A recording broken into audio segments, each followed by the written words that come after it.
Halo semuanya, nama saya Linda Ananda dengan NIM 221345, Prodi Manajemen Fakultas Ekonomi dan Bisnis, Universitas Permageraha. Di video kali ini, saya akan menjelaskan mengenai globalisasi dalam bisnis internasional dan manajemen sumber daya manusia dalam bisnis internasional. Nah, untuk video kali ini dibuat untuk memenuhi tugas ujian akhir semester pada mata kuliah bisnis internasional yang diampu oleh dosen Ibu Adisya Maya Andara, SPDM. Oke, untuk materinya akan dipaparkan sebagai berikut. Materi pertama mengenai globalisasi dalam bisnis internasional. Nah, globalisasi dalam bisnis internasional itu apa sih? Nah, bisnis internasional merupakan proses integrasi dan interkoneksi ekonomi, budaya, teknologi, dan politik antar negara yang mempengaruhi cara perusahaan beroperasi, berinovasi, dan bersaing di pasar global. Globalisasi ini memungkinkan perusahaan untuk menembus batas-batas negara dan berpartisipasi dalam pasar yang lebih luas dengan memanfaatkan kemajuan teknologi, peningkatan infrastruktur, dan liberalisasi perdagangan internasional. Fenomena ini itu ditandai dengan meningkatnya aliran barang, jasa, modal, teknologi, tenaga kerja, dan informasi lintas negara. Dalam konteks bisnis internasional, globalisasi memfasilitasi pembentukan perusahaan multinasional yang tidak hanya beroperasi di negara asal, tapi juga memiliki operasi di berbagai negara di seluruh dunia. Kemudian tujuan dari globalisasi dalam bisnis internasional ini mencakup beberapa hal. Yang pertama, memperluas pasar dan akses pelanggan baru. Salah satu tujuan utama globalisasi adalah membuka peluang bagi perusahaan untuk menjangkau pasar yang lebih luas di negara asalnya. Dengan demikian, perusahaan dapat memperluas basis pelanggan, meningkatkan penjualan, dan memperkuat pangsa pasar mereka di tingkat internasional. Yang kedua, efisiensi biaya dan optimalisasi produksi. Globalisasi memungkinkan perusahaan untuk mengalihkan operasi produksi ke negara-negara yang menawarkan biaya tenaga kerja, bahan baku, atau pajak yang lebih rendah. Strategi ini membantu perusahaan mengurangi biaya produksi dan meningkatkan daya saing mereka. Yang ketiga, ada diversifikasi risiko bisnis. Dengan beroperasi di berbagai negara, perusahaan dapat mengurangi ketergantungan pada satu pasar tertentu. Diversifikasi ini membantu perusahaan menghadapi fluktuasi ekonomi, politik, atau sosial yang mungkin terjadi di suatu negara. Yang keempat, akses pada sumber daya global. Globalisasi memberikan peluang bagi perusahaan untuk memperoleh sumber daya yang tidak tersedia di negara asal, seperti bahan baku langka, tenaga kerja terampil, atau teknologi canggih yang semuanya dapat meningkatkan efisiensi dan produktivitas. Yang kelima, peningkatan inovasi dan teknologi. Interaksi melalui pasar internasional dan kolaborasi lintas negara memungkinkan perusahaan mengakses teknologi baru, berbagai pengetahuan, dan mengadopsi praktis bisnis terbaik. Hal ini mendorong inovasi dan mempercepat pengembangan produk.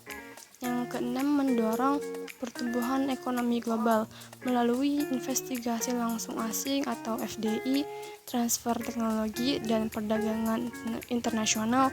Globalisasi membantu meningkatkan pertumbuhan ekonomi tidak hanya di negara maju, tapi juga di negara berkembang. Materi yang kedua mengenai manajemen sumber daya manusia dalam bisnis internasional. Nah, jadi SDM dalam bisnis internasional itu seperti apa sih? SDM dalam bisnis internasional adalah proses strategi yang mencakup perencanaan, pengelolaan, pengembangan, dan pengendalian tenaga kerja di lingkungan lintas negara. Dalam konteks ini, perusahaan menghadapi tantangan unik seperti keberagaman budaya, perbedaan hukum tenaga kerja, sistem ekonomi, dan kondisi pasar tenaga kerja di setiap negara tempat mereka beroperasi. Manajemen sumber daya manusia internasional ini tidak hanya melibatkan fungsi tradisional seperti rekrutmen, pelatihan, dan evaluasi kinerja, tapi juga menuntut kemampuan untuk menangani dinamika global. Hal ini itu mencakup pengelolaan karyawan lokal dan ekspatriat atau tenaga kerja yang ditempatkan di luar asal, serta menciptakan sistem kerja yang adaptif terhadap perbedaan budaya dan norma sosial. Dalam era globalisasi, manajemen sumber daya manusia internasional ini menjadi sangat penting karena perusahaan multinasional tidak hanya bersaing di tingkat lokal, tapi juga di tingkat global. Oleh karena itu, pengolahan SDM yang baik dapat menjadi kunci keberhasilan perusahaan untuk menciptakan keunggulan yang kompetitif. Manajemen sumber daya manusia dalam bisnis internasional ini memiliki beberapa tujuan yang semuanya itu diarahkan untuk mendukung strategi global perusahaan. Tujuan tersebut meliputi yang pertama, mengelola tenaga kerja multinasional secara efektif. Perusahaan berusaha untuk menciptakan strategi yang mampu mengintegrasikan tenaga kerja dari berbagai latar budaya, bahasa, dan keahlian tanpa mengorbankan efisiensi operasional. Yang kedua, meninjau kepatuhan terhadap hukum dan regulasi lokal. Setiap negara memiliki hukum ketenagakerjaan yang berbeda-beda, seperti aturan tenaga jam kerja, izin karyawan, keamanan kerja, dan hak-hak tenaga kerja. Manajemen sumber daya manusia internasional ini bertujuan untuk memastikan bahwa perusahaan mematuhi semua regulasi ini agar terhindar dari risiko hukum. Ketiga, meningkatkan produktivitas global. Dengan manajemen sumber daya manusia yang baik, perusahaan dapat memastikan bahwa karyawan, baik yang bekerja di negara asal maupun di luar negeri, dapat bekerja secara maksimal untuk mencapai tujuan perusahaan secara global.